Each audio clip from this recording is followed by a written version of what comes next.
प्रीतिपुर नाम गोटे ग्राम थिला। ग्रामटी सहर ठारू खूब पाखरे थिला।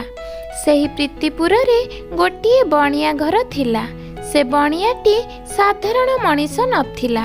अमाप धनर धनपति से टंका लगाण पोताण रे से आखपाख 50 खंडी ग्राम रे बड़ धनी लोक।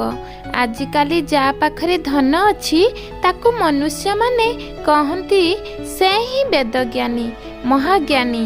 तेणु बणियार आधिपत्य थिला सहर ठारू ग्राम जाए। सेही बणियार नाम रत्नाकर। धन रत्न रे अभाव नथिला। तार गोटे पुओ थिला। से पुओटी भी देखिबाकू खूब सुंदर। बणियार पुओ हेले कौन हेबो, साक्षात राजकुमार परी तार चेहरा। तार पुणी राजा पुओ और जगुआली पुओ सांगरे बेसी सांग। सबुदिन तीन सांग मिलामिशा होई चलती। तीन जनकर गोटिए कथा गोटिए मन। केही काहाकू छाड़ी गोटिए मुहूर्त भी एका केही रही पारंती नाही। बणिया पुओ, जगुआली पुओ और राजा पुओ। जगुआली पुओ और राजा पुओंकर विभागर होई न थाए। केवल बणिया पुओ विवाह होइथिला। से पुणी खूब सुंदरी स्त्रीटीए पाइथिला। बणिया पुओ विवाह होइथिला सिना, हेले तार स्त्री जाई तार बाप घरे रहुथिला। दिनकर कथा, सांग होई तीन सांग बसी थांती। बणिया पुओ कहिला, आउ 2 दिन परे मु ससुर घर को जीवा लगी स्थिर करिछि। मो मतरे आमे तीन सांग एकाठी होई मो ससुर घर को जीवा कौन भल हुअंता नहीं। बणिया पुओ ठारू एकथा सुनी अन्य 2 जन सांग कहिले, भल हेबो, तो ससुर घर को गले खूब मजा भी हेबो। हेले आम मतरे तो ससुर घर को आमे काहेकि तीन सांग एकाठी होई जीवा, बरंग आमे बाहरे रहिबू, तमे तुम ससुर घर को जीव। एकथा हेले सिना तुमे स्त्री सांगरे मजा मजलिस रे समय काटिब। बणिया पुओ कहिला, एहा कले तो मोर मन दुख हेबो। अन्य 2 सांग कहिले, तमे कहिलो देखि, आम 2 जनकर जेउथिरे आनंद हेबो सेथिरे तमर आनंद ना नाही। बणिया पुओ कहिला, ठीक अछि, आमे एठारू सांग होई जिबा। सहर रे पहिली मते ससुर घर पाखरे पहुंचाई देई तमे माने सहर रे गोटिए घर भड़ा नहीं रहिबो, आउ सहर रे बुली आनंद करिबो। 3 सांगंक मध्यरे एमिति कथा सरिला। समस्ते निज निजर जिनिस पत्र धरी सहर अभिमुखे यात्रा कले। संध्या हेबाकू आउ अल्प समय थाए। सेमाने जाई सेही सहर रे पहुंची गले। आगरु तो सेमाने सहर रे पहुंची जाहा करिबा कथा चिंता करिथिले, सेमाने सेया ही कले। बणिया पुओ सेइठू निजर पोशाक पत्र धरी तार ससुर घर को चली गला। सहर रे रही गले राजा पुओ और जगुआलीर पुओ। किछि समय सहर रे बुलाबुली करी सारिबा परे राजा पुओ कहिला, एबे तो राति होई जिवो, आमको तो पुणी राति रे रहिबा लागी घर दरकार। चल आग घर खंडिए जोगाड़ करि नेबा। एहा परे 2 सांग सहरर एक गली मध्यरे पशिगले। किछि बाट जिबा परे से देखिले गोटिए डाकघर। डाकघर को लागी आउ गोटिए घर चाबी पड़ी थाए। सेही घरर अन्य एक बखरा रे आउ जने स्त्री लोक बसी थाए। 2 सांग भाबिले, एही घरटी भड़ारे जदि आमे पाई जानते भल हुअंता। एहा भाबू भाबू सेही घरर मालिक सेमानक सहित भेट होई गला। घरवाला एमानंकु देखि पचारिला, तमे दुहे एठारे काहाकू खोजुछ कि? सांग दुहे कहिले, ना आमे रहिबा लागी गोटिए भड़ा घर खोजुछु। एही घरटी रे ताला पड़िछि देखि घरटी को भड़ा आकार रे नेबाकू इच्छा करूछु। तेबे घर काहाकू भड़ा देबे कि नहीं? सेही अपेक्षा रे आमे एठारे अछु। घरवाला कहिला, घरटी मोर, तमे दुहे जदि भल लोक होइथिबो ताहले एही घर तुमको भड़ारे देबी। 2 सांग लोकटीर कथा शुणी कहिले, आमे सबुबेले भल, गंडगोल बदमासी आम देहरे जाए ना। कादुओ को जीवार नहीं कि गोड़ धोइबार नहीं। आपणकर जेबे आम प्रति विश्वास हेउछि ताहले आमको घर देबे। घरवाला 2 सांग को भद्र लोकर पुओ बोली विश्वास कलारू ତାଙ୍କ ସହିତ ଘର ଭଡ଼ା ସ୍ଥିର କରି ଘରୁ ଚାବି ଆଣି ଦେଇଦେଲେ। ଦୁଇ ସାଙ୍ଗ ଘରର ଚାବି ନେଇ ଘର ଖୋଲି ଭିତରେ ପ୍ରବେଶ କରିବା ବେଳକୁ ଜଗୁଆଳି ପୁଅର ଅଳ୍ପ ଦୂରରେ ଥିବା ଆଉ ଗୋଟିଏ ଘରର ପିଣ୍ଡା ଉପରେ ନଜର ପଡ଼ିଗଲା। ସେହି ପିଣ୍ଡାରେ ଜଣେ ବୁଢ଼ୀ ଲୋକ ବସିଥିଲା। ଜଗୁଆଳି ପୁଅ ଦେଖିଲା ଯେ ବୁଢ଼ୀଟି ଏମାନଙ୍କୁ ଚାହିଁ ଚାହିଁ କାନ୍ଦୁଛି। ବୁଢ଼ୀଟି କ'ଣ ପାଇଁ କାନ୍ଦିଲା? ମନରେ ଏପରି ସନ୍ଦେହ ହେବାରୁ ଜଗୁଆଳି ପୁଅ ଭାବିଲା, ଠିକ୍ ଅଛି, ରାଜା ପୁଅକୁ ନ ଜଣାଇ ପରେ ମୁଁ ସେହି ବୁଢ଼ୀ ପାଖକୁ ଯିବି, ଆଉ ପଚାରି ବୁଝିବି ସେ ଆମମାନଙ୍କୁ ଦେଖି କାହିଁକି କାନ୍ଦିଲା। ଏହାପରେ ଦୁହେଁ ଘରଟିକୁ ସଫାସୁତୁରା କରିଦେଲେ, ଖଟ ଉପରେ ବିଛଣା ପକାଇ ଦେଲେ। ତାପରେ ବସି ବସି ନାନା ପ୍ରକାର କଥାରେ ମଜିଗଲେ। ଦୁଇ ସାଙ୍ଗଙ୍କର କଥାବାର୍ତ୍ତା ଚାଲିଛି। ଏହାରି ମଧ୍ୟରେ ରାଜା ପୁଅର ତାଙ୍କ ଘରକୁ ଲାଗିଥିବା ଆର ଘରଟି ଉପରେ ନଜର ପଡ଼ିଗଲା। ସେ ଦେଖିଲେ ଯେ ସେହି ଗୃହରେ ଜଣେ ଖୁବ୍ ସୁନ୍ଦରୀ ସ୍ତ୍ରୀ ରହୁଛି। ରୂପ କହିଲେ ସ୍ୱର୍ଗର ରମ୍ଭା ଉର୍ବଶୀ ମଧ୍ୟ ଏହାର ସମସାମକ୍ଷ ହେବେ ନାହିଁ। ସେପରି ସୁନ୍ଦରୀ ସ୍ତ୍ରୀକୁ ଦେଖି ରାଜା ପୁଅର ମନ ତାରି ଉପରେ ଢଳିଲା। ଜଗୁଆଳି ପୁଅକୁ କହିଲା, ଦେଖେ ସାଙ୍ଗ, ପାଖ ଘରେ ଜଣେ ସୁନ୍ଦରୀ ସ୍ତ୍ରୀ ଅଛି। ମୋର ତା ପ୍ରତି ମନ ବଳିଛି। ଦେଖିବା, ଯଦି ତାର ମନ ଢଳିବ ତ ତା ସହିତ ଆଜି ରାତିଟା ରହିବା। ଜଗୁଆଳି ପୁଅ କହିଲା, ଭଲ ହେଲା, ତୁ ତ ରାଜା ପୁଅ, ଏମିତି ଅୟସ ତୋର ଦରକାର, ଚେଷ୍ଟା କର ତ ଦେଖି। ଏହାପରେ ରାଜା ପୁଅ ଧ୍ୟାନ ଲଗାଇଲା ସେହି ସୁନ୍ଦରୀ ସ୍ତ୍ରୀଟି ଆଡ଼େ। ରାଜା ପୁଅ ଠାରୁ ଇଙ୍ଗିତ ପାଇ ସେ ସ୍ତ୍ରୀ ମଧ୍ୟ ରାଜି ହେବାର ଇଙ୍ଗିତ ଦେଲା। ସେତେବେଳକୁ ସନ୍ଧ୍ୟା ପରର ରାତି। ରାଜା ପୁଅ ସୁଯୋଗ ଉଣ୍ଡି ସେହି ସୁନ୍ଦରୀ ସ୍ତ୍ରୀ ପାଖକୁ ଚାଲିଗଲା। ଏଣେ ଜଗୁଆଳି ପୁଅର ମନ ଲାଗିଥାଏ, ଆମ ଦୁଇ ଜଣଙ୍କୁ ଦେଖିବା ବେଳେ ବୁଢ଼ୀଟି କାନ୍ଦିଲା କାହିଁକି? ତାକୁ ଏବେ ଏହାର କାରଣ ତାଠାରୁ ଆଗ ବୁଝି ନେବାକୁ ହେବ। ଜଗୁଆଳି ପୁଅ ଦେଖିଲା ରାଜା ପୁଅ ସୁନ୍ଦରୀ ସ୍ତ୍ରୀର ଘରେ। ଏବେ ସୁବିଧା ତ ହୋଇଗଲା। ତହୁଁ ସେ ବୁଢ଼ୀ ପାଖରେ ଯାଇ ପହଞ୍ଚିଗଲା। ବୁଢ଼ୀ ସେହିପରି ପିଣ୍ଡା ଉପରେ ବସିଥାଏ।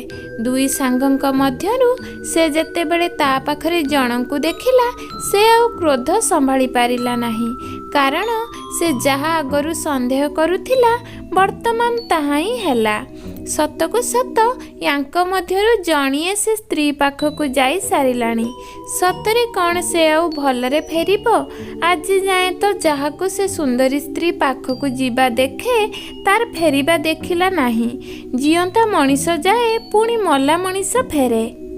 ବୁଢ଼ୀକୁ ସେ କଥା ଦେଖି ଅନେକ ବାଧିଲା। ଦ୍ୱିତୀୟ ସାଙ୍ଗଟିକୁ ପାଖରେ ଦେଖିବାରୁ ତାର କ୍ରୋଧ ଅଧିକରୁ ଅଧିକ ହେଲାରୁ ସେ ଭୋ ଭୋ ହୋଇ କାନ୍ଦିଲା। ବୁଢ଼ୀ ପୁଣି କାନ୍ଦୁଛି। ଏହା ଦେଖି ଜଗୁଆଳି ପୁଅ ଯାଇ ତା ପାଖକୁ ଲାଗିଯାଇ ପଚାରିଲା, ଆଚ୍ଛା ମା, ତୁମକୁ ମୁଁ ଗୋଟିଏ କଥା ପଚାରିବି। ଆଚ୍ଛା କହିଲ ମା, ଆମକୁ ଦେଖିବା ମାତ୍ରେ ତୁମେ ସେତେବେଳେ କାନ୍ଦି ପକାଇଲ, ପୁଣି ପାଖରେ ମୋତେ ଏକା ଦେଖି ତମେ ଭୋ ଭୋ ହୋଇ କାନ୍ଦିଲ କାହିଁକି? ବୁଢ଼ୀ କହିଲା, ମୋର ବି ଗୋଟିଏ ଯୁବକ ପୁଅ।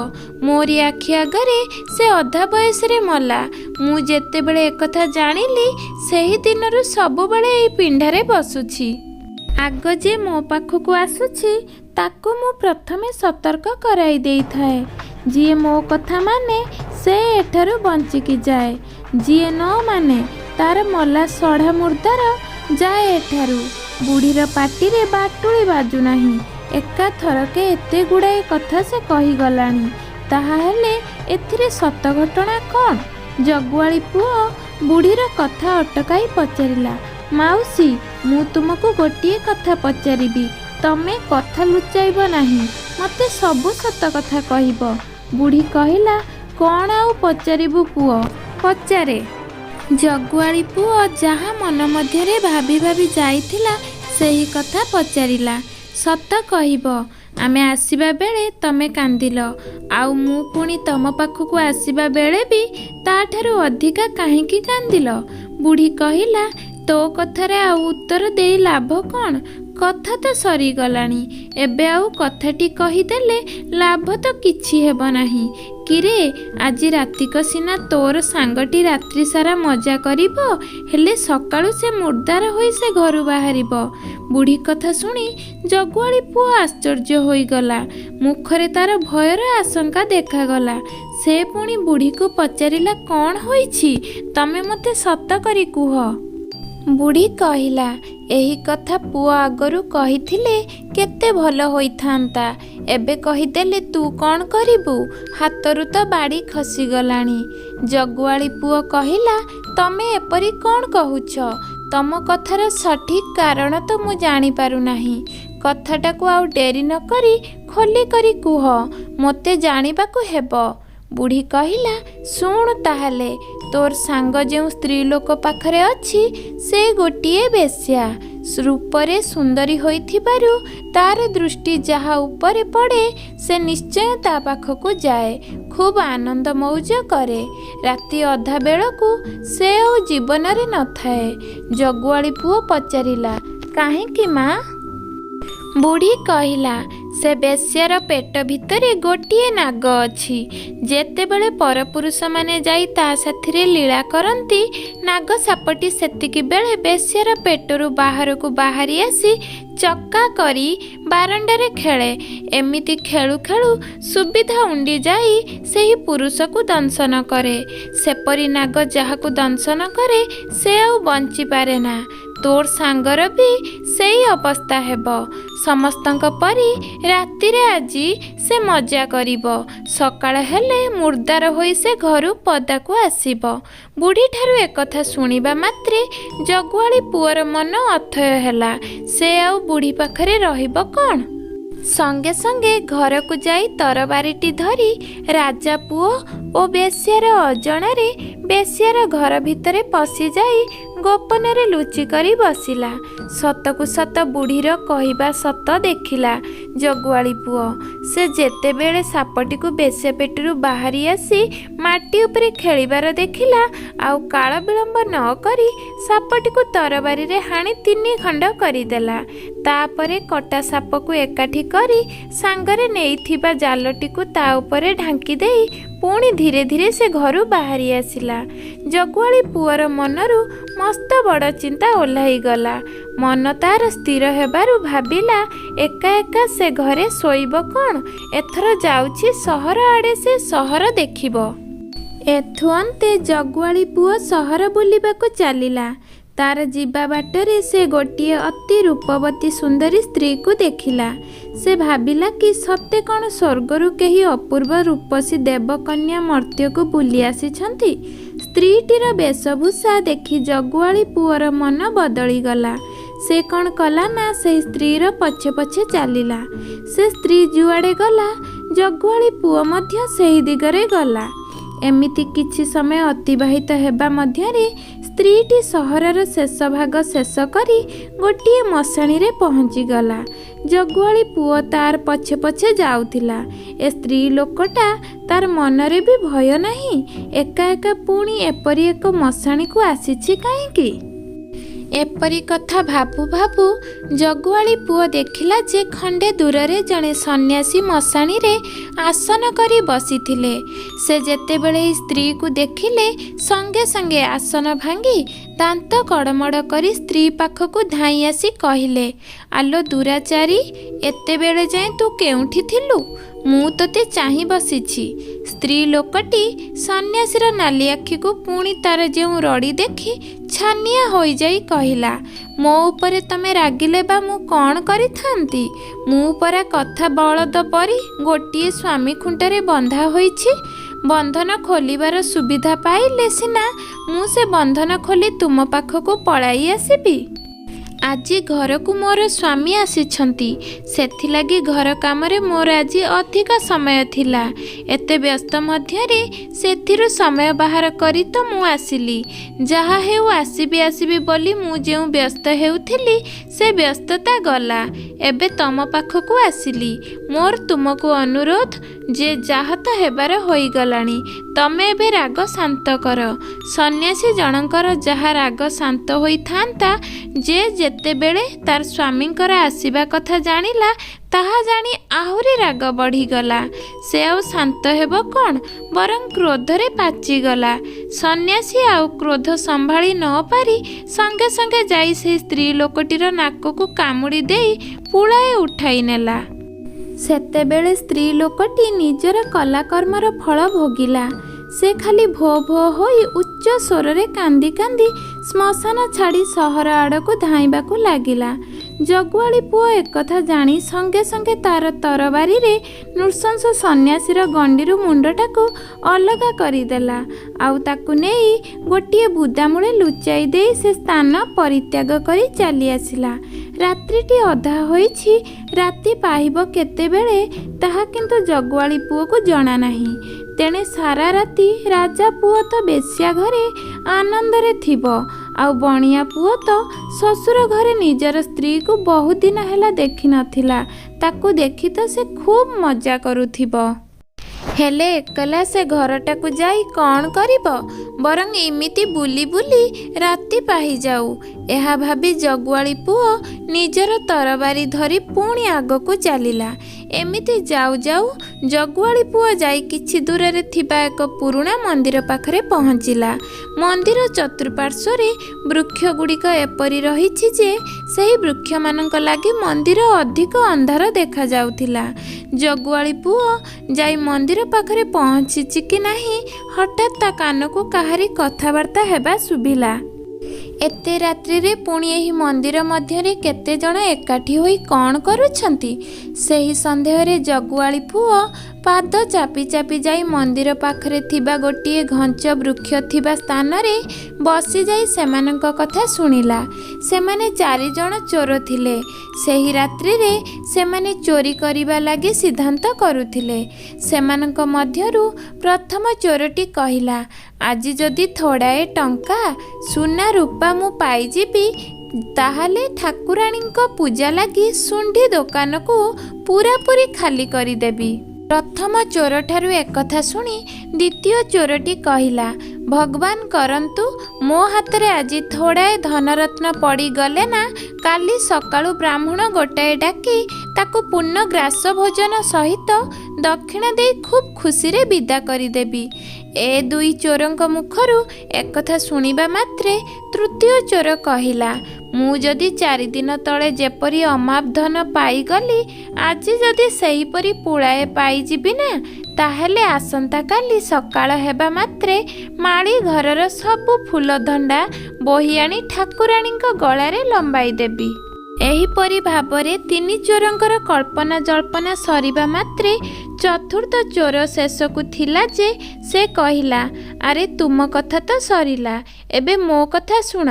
ମୋର ମାନସିକ ଆଜି ଯଦି ସତ୍ୟରେ ପରିଣତ ହୋଇଯିବ ନା, ମୁଁ ଆଜି ରାତିକ ମଧ୍ୟରେ ଇଏ ରାଜା ଝିଅକୁ ଆଣି ଠାକୁରାଣୀଙ୍କ ପାଖରେ ଛେଦ ପକାଇଦେବି। ଜଗୁଆଳି ପୁଅ ସେଠାରେ ଲୁଚି ଲୁଚି 4 ଚୋରଙ୍କ କଥା ଶୁଣି ସାରି ମନେ ମନେ ଭାବିଲା, ଆଜି ମୁଁ ନିଶ୍ଚୟ ଏମାନଙ୍କୁ ଉପଯୁକ୍ତ ଶାସ୍ତି ଦେବି। ସେଥିଲାଗି ସେ ଧୀରେ ଧୀରେ ଯାଇ ଠାକୁରାଣୀ ମନ୍ଦିରର ଗୋଟିଏ ଅନ୍ଧାରୁଆ କୋଣରେ ଲୁଚି ବସିଲା। ଏହାପରେ 4 ଚୋରମାନେ ଚୋରି କରି ଫେରି ଆସିଲେ। ସେମାନେ ଥୋଡ଼ାଏ ଲେଖା ଧନ ଆଣିଥାନ୍ତି। ସବୁ ଧନକୁ ଠାକୁରାଣୀ ମନ୍ଦିରରେ ଗଦେଇ ଦେଇ ଆନନ୍ଦରେ ମତୁଆଲା ହେଲେ। ମଝିରେ ଚତୁର୍ଥ ଚୋରର ମନେ ପଡ଼ିଯିବାରୁ ସେ କହିଲା, ରୁହ ରୁହ ଭାଇ, ବଣ୍ଟାକୁଣ୍ଟା ଆମର ପଛକୁ ଥାଉ, ଆଗ ଆଗ କାମ ଆମକୁ କରିବାକୁ ହେବ। ମାନସିକ କରିଛି ପରା, ଆଗ ରାଜା ଝିଅକୁ ଆଣିବାକୁ ହେବ। ତାଙ୍କୁ ଠାକୁରାଣୀଙ୍କ ପାଖରେ ବଳି ପକାଇ ସାରିଲେ ଯାଇ ଆଉ ସବୁ କଥା। ଚତୁର୍ଥ ଚୋର କଥାରେ ସବୁ ଚୋର ରାଜି ହୋଇଗଲେ। ଜଣକୁ ଛାଡ଼ି ସମସ୍ତେ ରାଜ ଉଆସକୁ ଗଲେ। ଉଆସରେ ପହଞ୍ଚିବା ପରେ ଆଗ ଅନୁମାନ କଲେ ରାଜା ଝିଅ କେଉଁ ଉଆସରେ ଶୋଇଛି। ସମସ୍ତେ ଅନୁମାନ କରିଲେ ଯେ ସେ ରାଜା ଝିଅ ପରା। ପ୍ରକୃତରେ ସୌନ୍ଦର୍ଯ୍ୟ, ଆକାଶର ଚାନ୍ଦ, ଘୋଡ଼ା ଦୌଡ଼ ପଡ଼ିଆ ଦେଖିବା ଯେଉଁଠାରେ ସୁବିଧା ହେବ ସେହିଠାରେ ରାଜା ଝିଅର ଉଆସ ଥିବ। ତେଣୁ ରାଜା ଝିଅ ଯେ ସବା ଉପର ମହଲାରେ ନଥିବ କାହିଁକି? ଏହାପରେ ସେମାନେ ନିଶୁଣି ପରେ ନିଶୁଣି ଲଗାଇ ଜଣକ ପରେ ଜଣେ ରାଜା ଝିଅର ଉଆସକୁ ପଶିଲେ। ସେଠାରୁ ରାଜା ଝିଅର ପଲଙ୍କ ସହିତ ଉଠାଇ ଘେନି ଆସିଲେ ଠାକୁରାଣୀ ମନ୍ଦିରକୁ। ରାଜା ଝିଅକୁ ଆଣି ସାରିବା ପରେ ବଳି ଦେବାକୁ ମାନସିକ କରି ଥିଲା ଚତୁର୍ଥ ଚୋର। ସେ ଏଥର ସମସ୍ତଙ୍କୁ ତାଗିଦ କରି ଦେଇ ବସାଇ ଦେଲା। ତାପରେ ରାଜା ଝିଅକୁ ଉଠାଇ ନେଇ ଠାକୁରାଣୀଙ୍କ ଆଗରେ ପହଞ୍ଚିଲା। ସେତେବେଳକୁ ରାଜା ଝିଅ ଭୟ ଆତଙ୍କରେ କାନ୍ଦୁଥାଏ। ତାକୁ ଚୋରମାନେ ବଳି ଦେବା ଲାଗି ଏଠାକୁ ନେଇ ଆସିଛନ୍ତି।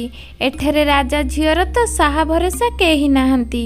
ମନେ ମନେ ଠାକୁରାଣୀଙ୍କୁ ଡାକୁଥାଏ, ହେ ମା ରକ୍ଷା କର। ଏଣେ ଜଗୁଆଳି ପୁଅ ତ ଏକଥା ଜାଣି ମନ୍ଦିରର ଏକ ଅନ୍ଧାରୁଆ କୋଣରେ ବସିଥିଲା। ସେ ସଙ୍ଗେ ସଙ୍ଗେ ନିଜର ତରବାରୀକୁ ସଜ କଲା। ଚୋର ଯେତେବେଳେ ରାଜା ଝିଅକୁ ଜବରଦସ୍ତ ବଳି ପକାଇବା ଲାଗି ଚେଷ୍ଟା କଲା, ସେହି ସମୟରେ ସୁଯୋଗ ଉଣ୍ଡି ଜଗୁଆଳି ପୁଅ ତାର ତରବାରୀରେ ଚୋଟଟାଏ ମାରିଲା ଯେ ଚୋରର ଗଣ୍ଡିରୁ ମୁଣ୍ଡ ଅଲଗା ହୋଇଗଲା।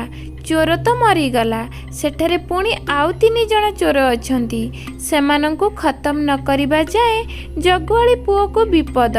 ଆଗ ସେ 3 ଜଣକୁ ହାଣି ସାରିବ, ତାପରେ ଯାଇ ରାଜା ଝିଅକୁ ରାଜ ଉଆସରେ ଛାଡ଼ିବା କଥା। ତାପରେ ରାଜା ଝିଅକୁ ଚୁପି ଚୁପି କରି କହିଲା, ତମେ ଏବେ ନିର୍ଭୟରେ ଠାକୁରାଣୀ ଘରର କୋଣରେ ଲୁଚି କରି ବସ। ମୁଁ ସିନା ଗୋଟିଏ ଚୋରକୁ ହାଣିଦେଲି, ଏଠାରେ ପରା ଆଉ 3 ଜଣ ଚୋର ରହିଛନ୍ତି। ଆମ ଚାଲିଯିବା ସମୟରେ ସେମାନେ ନିଶ୍ଚୟ ଆମ ସହ ଦଙ୍ଗା ହଙ୍ଗାମା କରିବେ। ଆମେ କାହିଁକି ଅଯଥାରେ ସେ ବୋଲକୁ ପଶିବା? ସବୁଠୁ ଯାହା ଆମ ଲାଗି ସୁବିଧା ତାହା ମୁଁ କରୁଛି। ତମେ ଖାଲି ନୀରବ ହୋଇ ନିଷଦରେ ଏହି କୋଣରେ ଲୁଚି ବସ। ଜଗୁଆଳିର ପୁଅ କଥାରେ ରାଜା ଝିଅ ଅନ୍ଧାରୁଆ ଦେଖି ଠାକୁରାଣୀ ମନ୍ଦିରର ଗୋଟିଏ କୋଣରେ ଲୁଚି ବସିଲା। ଏହାପରେ ଚୋରମାନେ କଥା ହେଲେ, ଆରେ ଏ ଯାଏଁ କ'ଣ ସେ ରାଜା ଝିଅକୁ ବଳି ଦେଇ ସାରିନାହିଁ? ଏତେ ବିଳମ୍ବ କାହିଁକି କରୁଛି? ସେଥିମଧ୍ୟରୁ ଜଣେ ଚୋର କହିଲା, ଗୋଟେ କାମ କର, ତୁମେ 2 ଜଣ ଏ ଧନକୁ ଜଗି ବସ। ମୁଁ ଏକା ଯାଇ ଦେଖି ଆସେ ସେ ଏତେବେଳ ଯାଏଁ କ'ଣ କରୁଛି। ଏତକ କହି ତୃତୀୟ ଚୋରଟି ମନ୍ଦିର ଭିତରକୁ ଗଲା। ଯେମିତି ସେ ଭିତରକୁ ଯାଇଛି, ପଛରୁ ଥାଇ ଜଗୁଆଳି ପୁଅ ତରବାରୀରେ ଗୋଟିଏ ଶକ୍ତ ଚୋଟ ଲଗାଇଦେଲା ଯେ ତୃତୀୟ ଚୋରଟି ପ୍ରାଣ ଛାଡ଼ି ତଳେ ପଡ଼ିଗଲା। ଏହାପରେ ବାକି ଥିବା ଚୋର 2 ଜଣ ଏମାନଙ୍କୁ ଦେଖିବା ଲାଗି ଜଣଙ୍କ ପରେ ଜଣେ ଆସିଲେ। ଜଗୁଆଳି ପୁଅ ବି ଠିକ୍ ଆଗ ପରି ଜଣଙ୍କ ପରେ ଜଣଙ୍କୁ ନିଜର ତରବାରୀ ଦ୍ୱାରା ଗଣ୍ଡିରୁ ମୁଣ୍ଡକୁ ଅଲଗା କରିଦେଲା। ଏହାପରେ ଜଗୁଆଳି ପୁଅ ନିଶ୍ଚିନ୍ତ ହୋଇଯାଇ ରାଜା ଝିଅକୁ କହିଲା, ଏବେ ଚାଲ, ମୁଁ ତୁମକୁ ତୁମ ଉଆସରେ ଛାଡ଼ି ଦେଇ ଆସିବି। ତୁମକୁ ତୁମର ଉଆସ ପାଖରେ ଛାଡ଼ି ଦେଇ ଆସିଲେ ତେଣିକି ତୁମେ ତୁମର ଉଆସକୁ ଚାଲିଯିବ। ବର୍ତ୍ତମାନ ମୁଁ ତୁମ ସାଥିରେ ତୁମ ଉଆସକୁ ଗଲେ କଟୁଆଳମାନଙ୍କ ହସ୍ତରେ ଧରା ପଡ଼ିବି। ତେଣିକି ମୋର ଯେ କି ଅବସ୍ଥା ହେବ ତାହା ତୁମେ ଜାଣିପାରୁଥିବ। ରାଜା ଝିଅ କହିଲା, ହଁ ସେ କଥା ତ ସତ। ମୋର ପିତା ମର୍କତ ସିଂଙ୍କୁ ଆଖପାଖ 10-10ଟା ରାଜ୍ୟର ରାଜା ଡରନ୍ତି। ପିତା ମୋର ବି ହାଣକାଟ ମୁଣ୍ଡ। ପ୍ରଥମେ ଯାହା ମୁଣ୍ଡରେ ପଶିଲା ସେହି କଥାକୁ ସେ ନିଶ୍ଚୟ ପାଳନ କରିବେ। ଜଗୁଆଳି ପୁଅ କହିଲା, ତମେ ତ ସବୁ ବୁଝିପାରୁଛ। ତୁମର ପିତାଙ୍କର ଗୁଣ ତ କହୁଛ। ଏଭଳି ଅବସ୍ଥାରେ ତୁମ ରାଜଉଆସ ଯାଏଁ ଯିବାଟା ମୋର ଆଦୌ ଉଚିତ ହେବ ନାହିଁ। ସେଥିଲାଗି ମୁଁ ତୁମକୁ ଅଧା ରାସ୍ତାରେ ଛାଡ଼ି ଦେଇ ଆସିଲେ ତେଣିକି ତୁମେ ତ ଚାଲିଯିବ। ରାଜା ଝିଅ କହିଲା, ଜନମ କାଳରୁ ତ ମୁଁ ରାଜଉଆସରେ।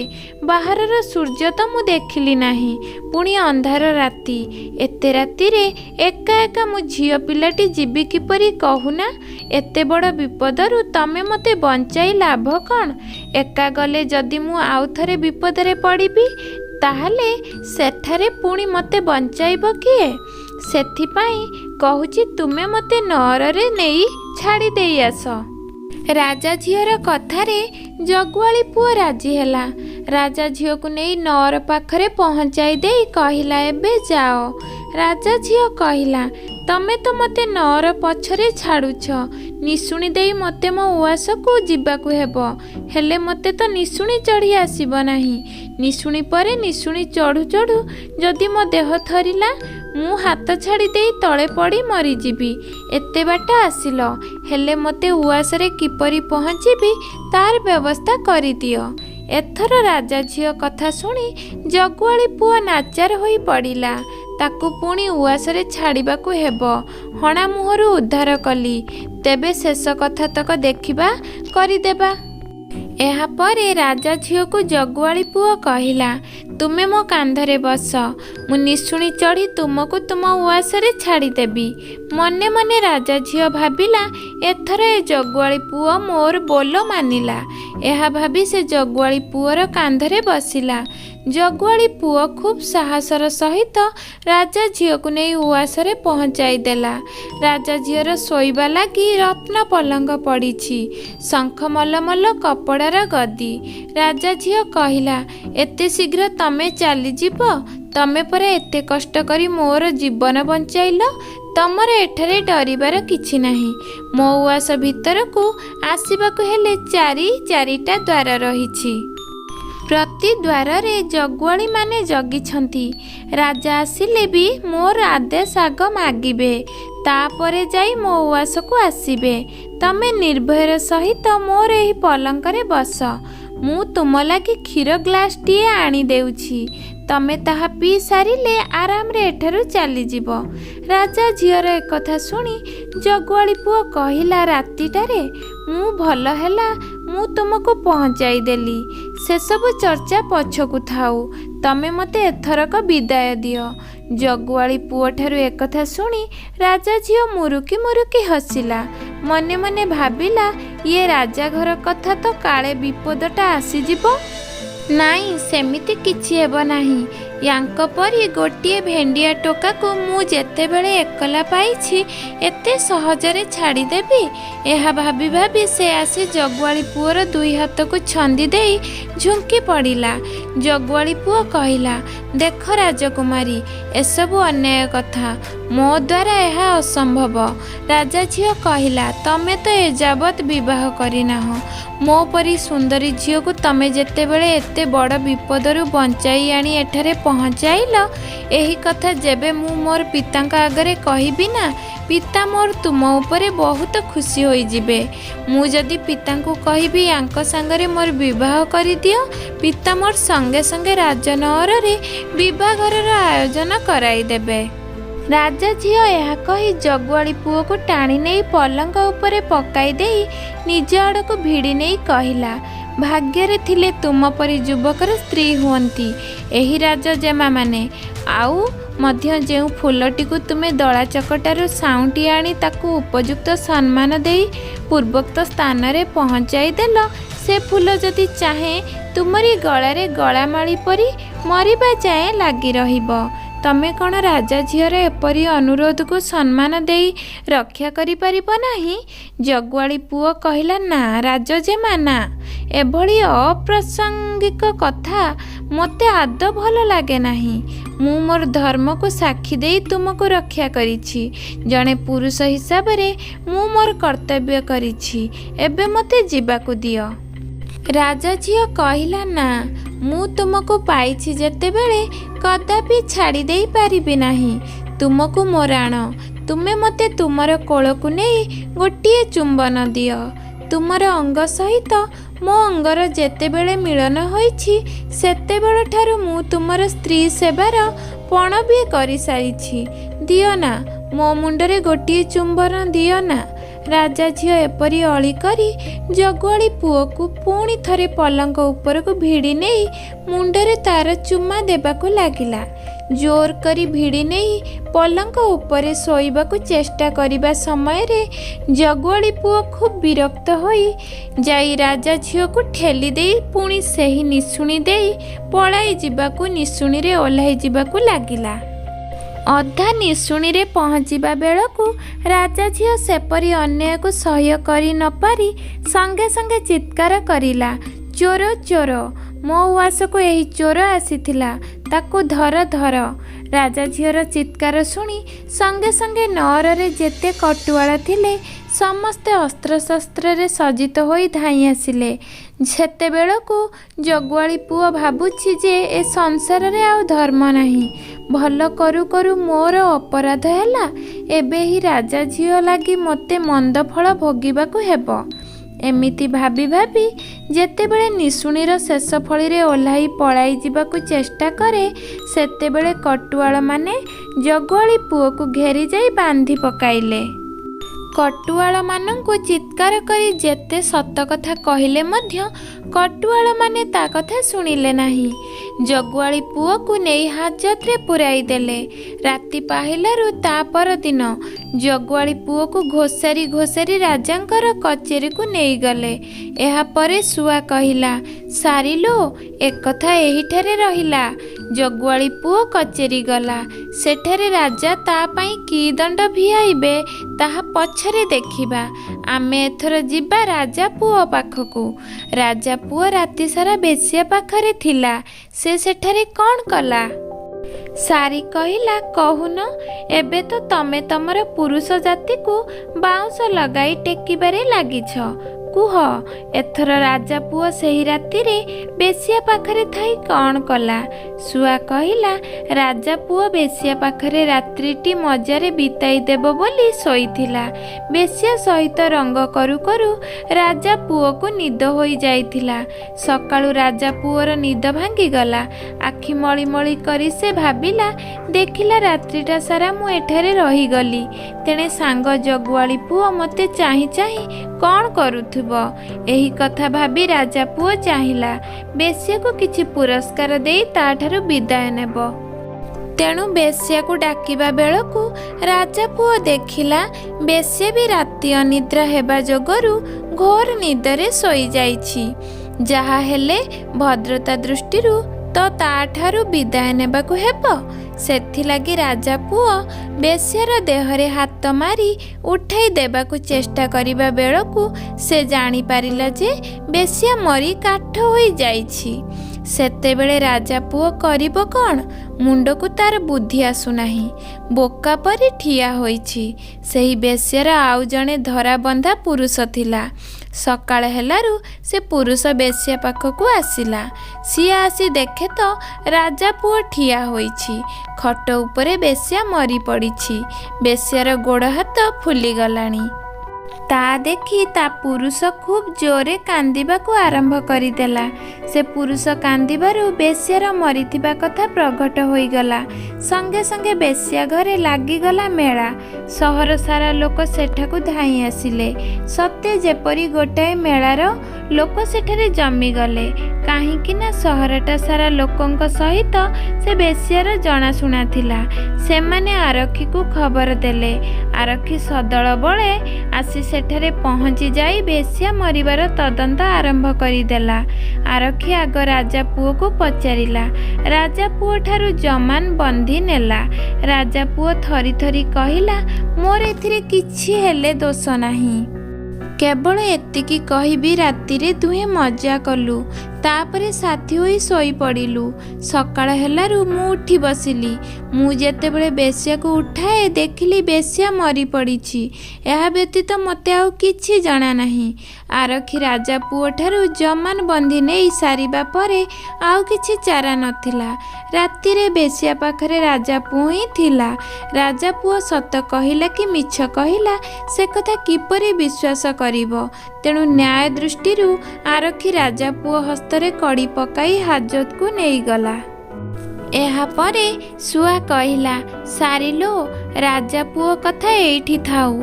एहा परे कहुछि बणिया पुओ कथा। बणिया पुओ तो ता ससुर घर को जाइथिला। सेठरे से कौन कला से कथा कौन तू जानिबु नाही? सारी कहिला, कहूनु एजाबत तू समस्तंक कथा कहि चलीछु, हेले बणिया पुओर कथा तो किछि कहिलु नाही। सुआ कहिला, ताहले सुन। बहुत दिन पर शशुर घर को जाइछि बणिया पुओ। मनरे भी मसुधा करिछि राति पाहिले निज स्त्री को साथी धरी ग्राम को चली जीवो। जोई शशुर घरे जेतेबेले पहुँची गला एकथा सासु शशुर को अपूर्व लागिला।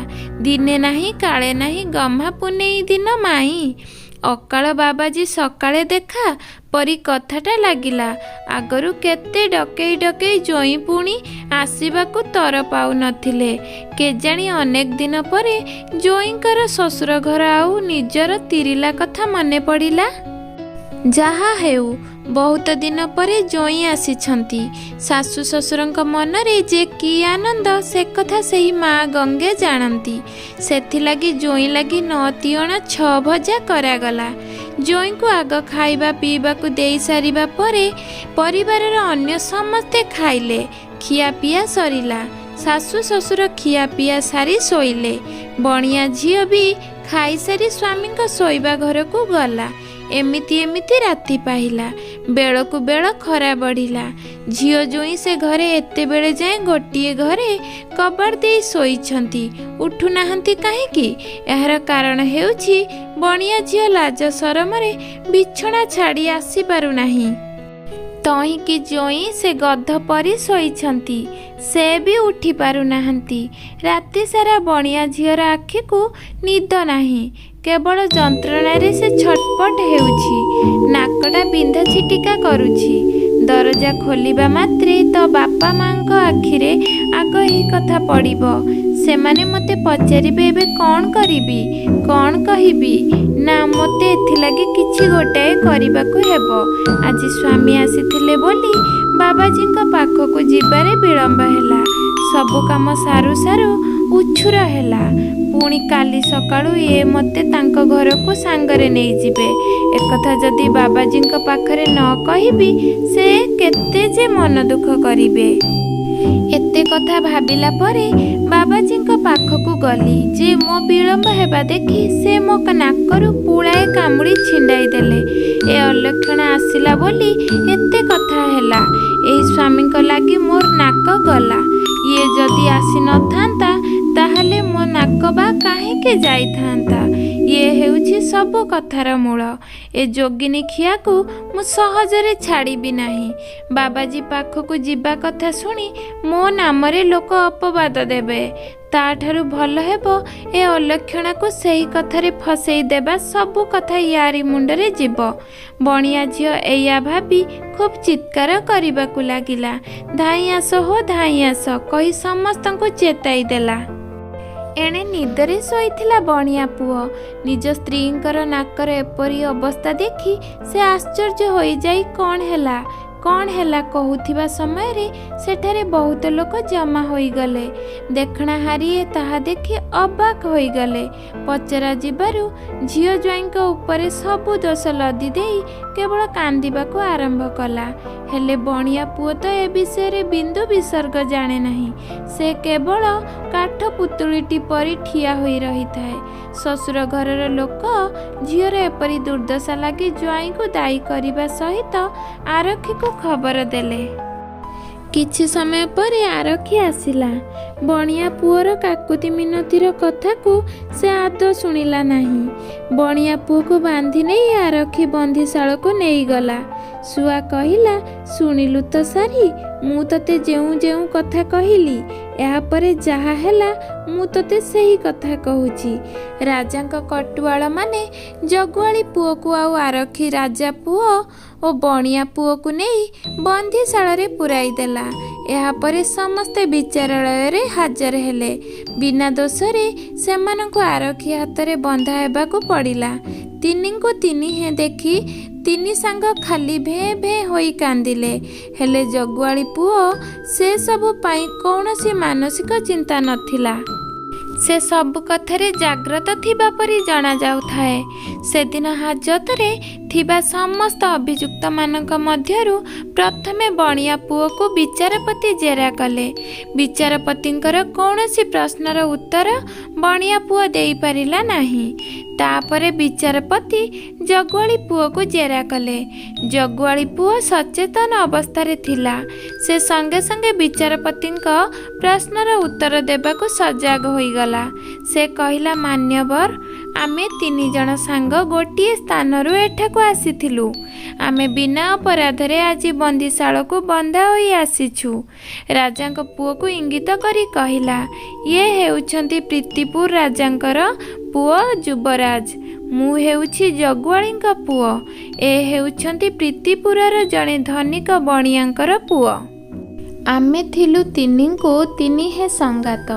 एबे मान्यवरंकर जेबे मते आदेश हेबो ताहा हेले मु जहा सब जानिछि ताहा आपणक पाखरे सत सत बखाणी देबी। जगुआली पुओ ठारू एकथा सुनी विचारपति कहिले, ठीक अछि, तुमे जहा जानिछ से कथा सत सत कुह। एथिरे पदे जदि मिथ्या कहिब सेही अपराधरे मु तुमको फांसी देबी। विचारपतिंक ठारू आदेश हेबा परे जगुआली पुओर साहस हेला। तहु से सबु कथा को खोली कहिला, ये बणिया पुओ आमर संगात। तांकर ही ग्राम रे ससुर घर। से तांक स्त्री को निज घर को नेबा पाई जेते बेले एठाकू बाहरिले आमे समस्ते कथा हेलु जे समस्ते सांग होई जिबा। नुआ सहर बुलिबा, तापरे साथी होई पुणी ग्राम को फेरिबा। तापरे आमे सांग होई ग्रामरु बाहरी आसिलु। भलरे भलरे आमे एही सहर रे पहुँचिलु। प्रथमे आमे स्थिर कलु जे बणिया पुओ ता ससुर घर को जाऊ। आज रातिका आमे एही सहर रे बुलाबुली करिबु। तापरे भड़ा घर गोटिए जोगाड़ करी रातिरे सेठारे रही जिबु। बणिया पुओ ता ससुर घर को गला। आमे बुलाबुली करी सही डाक घर गली रे थिबा घरटिए भड़ा करी रहिलु। राजा पुओ आउ मु जेउठारे घरटिए भड़ा नहीं रहिलु सेही घरर आउ गोटिए कक्षरे जणे सुंदरी बेश्या रहुथिले। से मध्य तांक धंदा करुथिले। आम राजा पुओ बेश्या बोली न जानी तांको सह मजा करबाकू चेष्टा कले।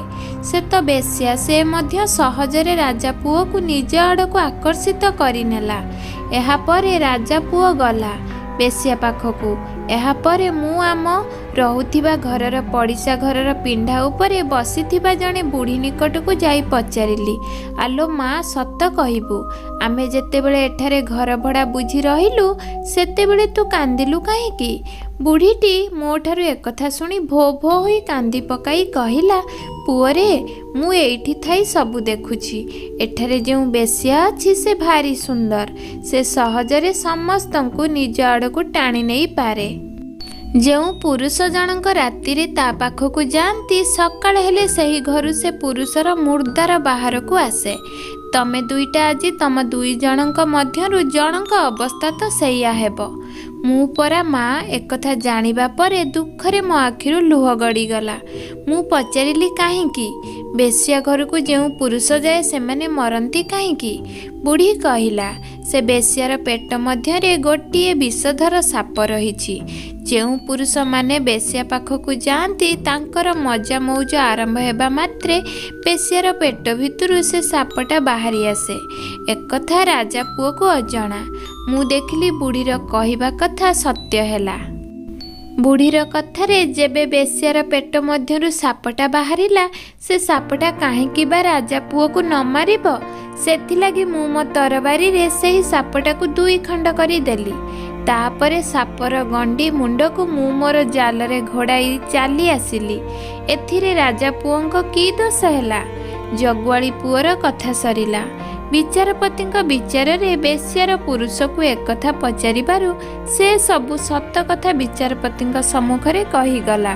एथिरे राजा पुओर कौनसी दोष नाही जानी विचारपति राजा पुओ को निर्दोष रे खलास करिदेले। एहा परे जगुआली पुओ कहिला, एबे मो ठारू आउ गोटिए कथा सुण। सेदिन मु साप मुहरु राजा पुओ को उद्धार करी मन खुशी रे सहर बुलिबा को बाहरी गली। राति तो अनेक होई जाई थाए। बुलिबा मध्यरे मु खंडे दूर रे देखिली जे जणे दिव्य सुंदरी स्त्री लोक एका एका सहर छाड़ी मशाणी आड़ को चलिला। मोर संदेह हैला, एते राति रे एका एका ही स्त्री लोक मशाणी आड़े काहेकि जाउछि?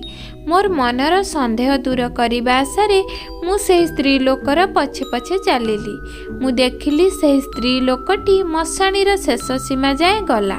शेषरे जड़े बाबाजी बसीथिले। ए स्त्री लोक को आगरे जीवार देखि से खूब राग और क्रोधरे आसिले। स्त्री लोकर एते विलम्ब हेबार कारण मागिले।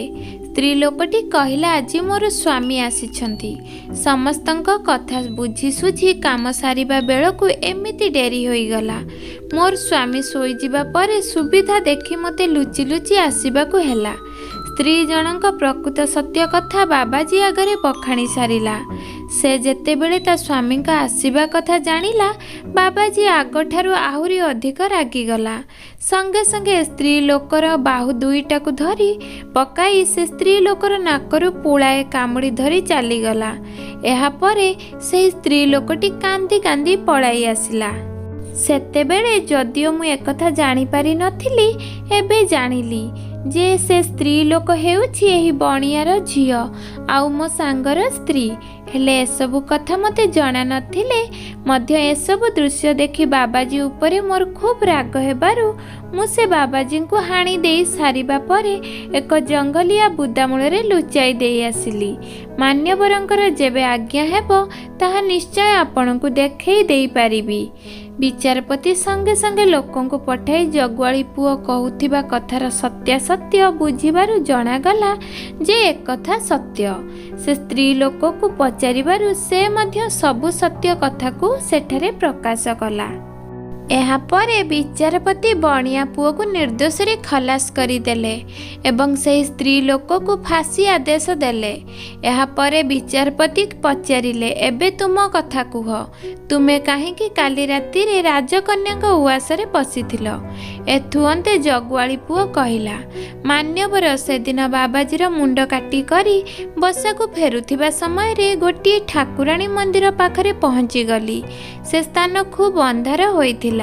से अंधार मध्य मु शुणिबाकु पाइली जे मंदिर भितरे केते जण चोर बसी नाना स्थान रे चोरी करिबार योजना करुछंती।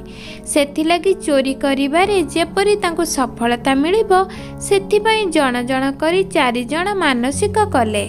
प्रथम चोर जनक कहिला, आज जदि मु सहजरे चोरी करी पलाई आसीबी ताहले ठाकुराणी लगी सुंढी घर दोकानटी सफा करिदेबी। द्वितीय चोर जनक कहिला, मु जदि सहजरे पुଳାଏ धन धरी आसीबी ताहले माँ को 100 धंडा चढ़ाइबी। तृतीय चोर कहिला, मु जदि सहजरे किछि धन धरी फेरी आसीबी ताहले आग सकाळे जणे ब्राह्मण को पेट पूरा भोजन और उपयुक्त दक्षिणा मध्य देबी। तापरे चतुर्थ चोर कहिला, मु जदि आज भलरे भलरे बहुत धन चोरी करी आनिबी ताहले आज रातिक मध्यरे राजा झियो को आनी ठाकुराणी आगरे छेद पकाइबी। एही भली भाबरे 4 संगात विचार करी चोरी करने को बाहरी गले। मु सेठारे चुप होई सबु कथा सुनी चोर मानक कांड कारखाना देखिबा लगी सेही ठाकुराणी मंदिरर गोटिए अंधारुआ कोण देखि लुचि करी बसिली। सतकु सत किछि समय परे सबु चोर भलरे भलरे फेरी आसिले। सेमाने भी साथिरे बहुत धन चोरी करी आनिथिले। सेही जिनिस सबु भाग बंटा करिबा आगरु चतुर्थ चोर कहिला, रुह से सबु पछरे हेबो, आग आस राजा झियो को आनी ठाकुराणी पाखरे छेद पकाइबा। एथर चतुर्थ चोर कथारे समस्ते राजी होई गले। संगे संगे जाई राजा झियो को तार सोईबा पलंग सहित टेकी आनिले। समस्ते चतुर्थ चोर को कहिले जे तोर मानसिक तू जा जेते शीघ्र बळी देई दे। तापरे सकाळ हेबा आगरु आमे भागबंटा करी एठारु चली जिबा।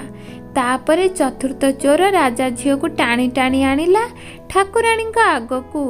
राजा झियो विपदरे पड़िछि जानी खाली भें भें होई कांदु थाए। चोर जेतेबेले राजा झियो को बळी पकाइबाकू खड्ग उठाइला, मु पछरु जाई तार गंडीरु मुंड को अलगा करी 2 खंड करिदेली। एहा परे एते बेळ जाए चतुर्थ चोर काहेकि फेरी नाही ताकू देखिबा लगी जनक परे जणे ठाकुर घर को आसंते मु चतुर्थ चोर परी समस्तंकु मो तरबारी रे हाणी मुंडरु गंडी को अलगा करिदेली। ଏହାପରେ ରାଜା ଝିଅକୁ ଉଆସରେ ଛାଡ଼ି ଦେଇ ଆସିବା ବେଳକୁ ରାଜା ଝିଅ ମୋ ସହିତ ନିଜର କାମନା ବାସନା ପୂର୍ଣ୍ଣ କରିବାକୁ ଜୋର କଲାରୁ ମୁଁ ସେଥିରେ ରାଜି ନ ହୋଇ ପଳାଇ ଆସିବାରୁ ସେ ରାଗ ଓ କ୍ରୋଧରେ ଉପର ଉଆସରେ ଥାଇ ଚିତ୍କାର କଲା ଯେ ଚୋର ଚୋର। ମୁଁ ତରତରରେ ନିଶୁଣିରୁ ଓହ୍ଲାଇବା ବେଳକୁ ରାଜା ଘରର କଟୁଆଳମାନେ ମୋତେ ଘେରି ଯାଇ ବାନ୍ଧି ପକାଇଲେ ଓ ବନ୍ଦିଶାଳାରେ ନେଇ ରଖିଦେଲେ। ଜଗୁଆଳି ପୁଅ ଠାରୁ ଏସବୁ କଥା ଶୁଣି ବିଚାରପତି ଲୋକ ପଠାଇ ଠାକୁରାଣୀ ମନ୍ଦିର ତନଖି କରିବାରୁ ସେଠାରୁ ସବୁ ସତ କଥା ଜଣାପଡ଼ିଲା। ଏଥିଯୋଗୁଁ ବିଚାରପତି ଜଗୁଆଳି ପୁଅକୁ ନିର୍ଦ୍ଦୋଷରେ ଖଲାସ କରି ଦେବା ସହିତ ରାଜା ଝିଅକୁ ଫାଶୀ ଦଣ୍ଡ ଦେବାକୁ ଆଦେଶ ଦେଲେ। ଶୁଆ ଏଥର ବିଦ୍ରୂପରେ ହସି ହସି କହିଲା, ଏଥର ତୁମ ମାଇପି ଜାତିଙ୍କ କଥା ଶୁଣିଲୁ ତ? ଏଥିରେ ସଂସାରେ କୋଉ ମାଇପି ପିଲାଙ୍କୁ କିପରି ବିଶ୍ୱାସ କରିବା ଉଚିତ? ଶୁଆ କଥା ଶୁଣି ସାରି ହସିଲା। ଠିକ୍ ଅଛି, ତୋ ଉପରେ ମୁଁ ଏବେ ଗୋଟାଏ କଥା କହୁଛି ଶୁଣ। ସେହି କଥାଟି ଶୁଣି ସାରିବା ପରେ କହିବୁ ତ ତମ ପୁରୁଷ ଜାତିଟା କେତେ ଭଲ। ଧନ୍ୟବାଦ।